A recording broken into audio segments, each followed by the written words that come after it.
Today's story takes us inside a luxury Chicago restaurant where power, pride, and unexpected courage collide in the most shocking way. A feared mafia boss walks in expecting respect and silence, but instead, he meets someone he completely misjudges, a calm waitress who understands more than he realizes. What starts as a simple mistake turns into a moment that flips control in the room and exposes the difference between real power and fake intimidation. If you enjoy intense, emotional stories with strong twists, make sure to like, share, and subscribe. Let's get started. The upscale restaurant in downtown Chicago was already known for attracting wealthy businessmen, celebrities, and the kind of people who rarely smiled unless cameras were around.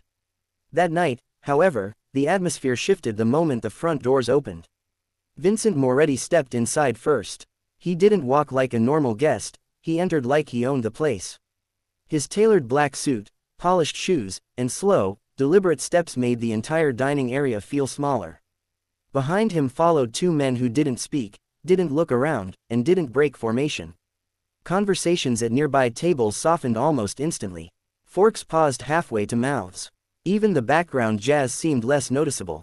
Emily, a plus-size waitress working her second double shift, noticed the change immediately. She had learned quickly that certain guests didn't just bring money into a room, they brought pressure. Still, she adjusted her apron, picked up her tray, and forced herself to move normally. It was her job to stay composed no matter who walked in.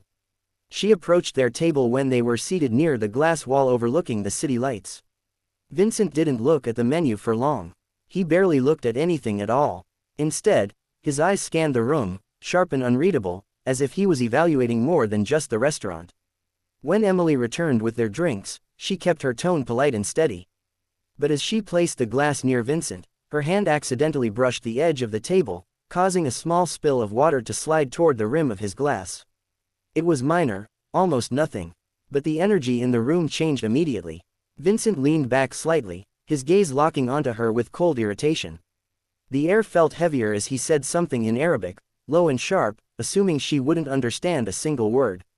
A few nearby guests exchanged uneasy looks, unsure of what had just been said, but sensing it wasn't kind. Emily stopped moving. She didn't react right away, didn't apologize too quickly, and didn't step back in panic. Instead, she slowly steadied her tray, lifted her eyes, and met his stare with unexpected calm.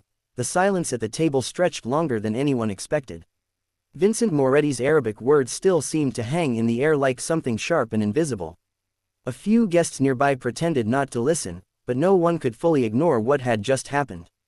The usual hum of the restaurant felt muted, as if the entire room was waiting for Emily to react the way most people would: nervous apology, quick retreat, lowered eyes.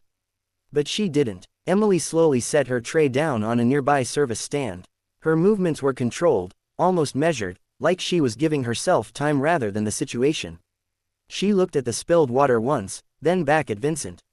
There was no panic in her expression, only a steady calm that didn't match what anyone expected from a waitress in her position. Vincent's men shifted slightly in their seats, sensing something unusual. They were used to fear, to hesitation, to silence that came from intimidation. What they were seeing now didn't fit that pattern. Emily wasn't backing away from him. She wasn't shrinking under his presence. Instead, she spoke. Her voice was clear, steady, and surprisingly strong as she replied in fluent Arabic. The words landed like a sudden break in the atmosphere. A few nearby guests froze completely, realizing she had understood everything he said. Vincent's eyes narrowed slightly, the first sign that his confidence had been disrupted. She didn't stop there. After a brief pause, she continued in English so the entire room could hear her clearly. Her tone remained calm, but it carried an edge of firm truth that cut through the tension. She didn't raise her voice, didn't need to. The shift in control was immediate. The table that once felt dominated by Vincent now felt uncertain. Even his men exchanged quick glances, unsure how to respond to a situation none of them had expected, a waitress who didn't just understand their language, but refused to be intimidated by it.